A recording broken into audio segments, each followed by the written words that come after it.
গল্প শুনবো। গল্পের নাম হলো খেলার ঘর। ঠিক আছে, তাহলে চলো শুনি আমরা গল্পটা। প্রতিমা, ও প্রতিমা, প্রতিমা কোথায়? মা ডাকছে, প্রতিমাকে ডাকছে, কিন্তু প্রতিমা কোথাও নেই। দাদার ঘরেও নেই, অন্য কোনো ঘরেও নেই। তাহলে প্রতিমাকে মা ডাকছে। এমন সময় প্রতিমার খেলার ঘর থেকে ওর কথা আর হাসি শুনতে পাওয়া গেল। প্রতিমার যে খেলার ঘর, সেই ঘর থেকে প্রতিমার হাসি, অর্থাৎ প্রতিমা সেই ঘরে বসে বসে হাসছে। শুনতে পেল যে মা তার খেলার ঘরে হাসছে। প্রতিমা কি করছে? প্রতিমা ওই ঘরে ওর বাবার সাথে খেলছে। প্রতিমার খেলার ঘরে প্রতিমা ওর বাবার সাথে খেলছে আর হাসছে। এবার প্রতিমা মাকে দেখতে পেল। দেখতে পেয়ে কি বললো? মা, তুমি এদিকে এসো, আমাদের সাথে তুমিও খেলবে। দেখো মা, আমি একটা ঘর বানাচ্ছি। প্রতিমা কি করতেছে? প্রতিমা একটা ঘর বানাচ্ছে। মা দেখলো যে প্রতিমা সুন্দর একটা ঘর বানাচ্ছে, আর এই ঘর তৈরিতে ওর বাবা ওকে সাহায্য করছে। অর্থাৎ আমরা এই যে ফেলে দেওয়া যে কার্টুন আছে না আমাদের, বিভিন্ন রকমের কার্টুন, ওই কার্টুন কেটে ওর বাবা ওকে সুন্দর একটা ঘর তৈরি করে দিচ্ছে। মা দেখো, এটা হলো দরজা। ও কি সুন্দর করে ওই ঘরটা তৈরি করতেছে, আর মাকে ডেকে ডেকে দেখাচ্ছে যে দেখো মা, এই ঘরটা কি সুন্দর। এই ঘরে দেখো, এখানে জানলা আছে, এখানে দরজা আছে।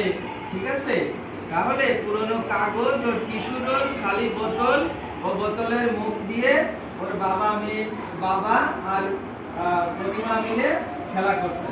তাহলে কি করলো? আমাদের যে বাসায় খেলার যে বোতল, তারপরে টিস্যু রোলটা চেনো?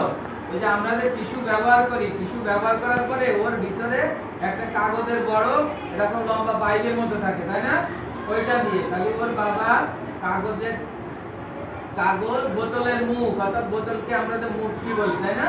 বোতলের মুটকি এইসব নিয়ে ওর বাবা ওর সাথে খেলছে।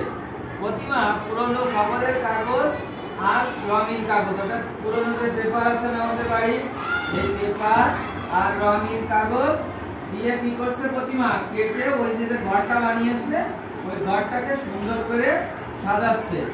এবার বাবা বোতলের মুখগুলো জানলার পাশে লাগিয়ে দিচ্ছে। এবার এটা দেখে ওর মা কি করলো? ওর মা ওদের ওই কাজে সাহায্য করলো। মা কি করলো? কাপড় কেটে, রঙিন কাপড় আছে, রঙিন কাপড় কেটে ওর মা ফুল বানিয়ে দিল। এমন সময় দরজায় বেল বেজে উঠলো, কলিং বেল আছে সবার বাসায়, কলিং বেল বেজে উঠলো।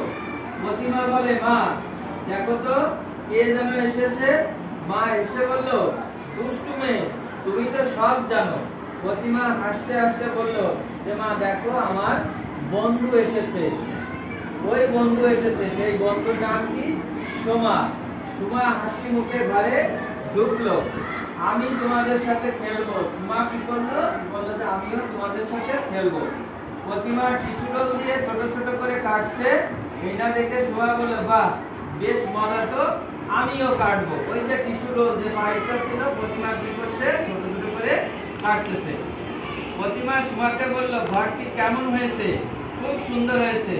ঘরটি রং করবো না? প্রতিমা বললো, তাই তো, কিন্তু কিভাবে করব? বাবা ডাকছে।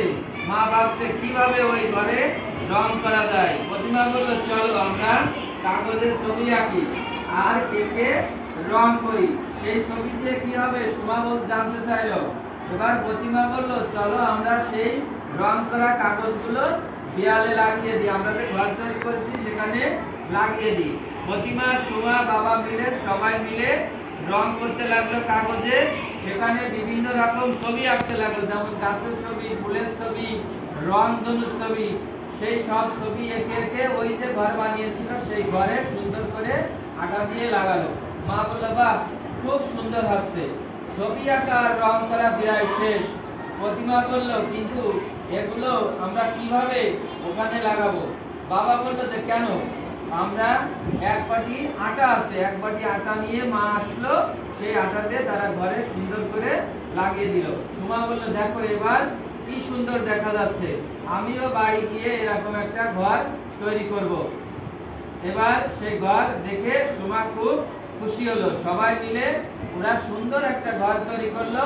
প্রতিমাও খুব খুশি হলো, প্রতিমা বাবাকে জড়িয়ে ধরলো, ওর মাকেও জড়িয়ে ধরলো।